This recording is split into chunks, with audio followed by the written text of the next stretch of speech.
Today we'll talk about how to fix or how to solve the problem of reviews on AliExpress app. To know how to fix or how to solve reviews on AliExpress app, you should just go to settings. Here you can click on apps, default apps, app settings. Then we'll enter to the window of AliExpress. After that you can click on first stop and you can click OK. Here we'll enter to the window of storage. Then you can click clear cache. Don't click clear data because that can cause you errors or can delete your account.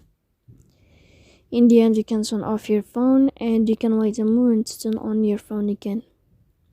So please don't forget to support us by like and subscribe. See you next time in another video, and thank you for your attention and your watching.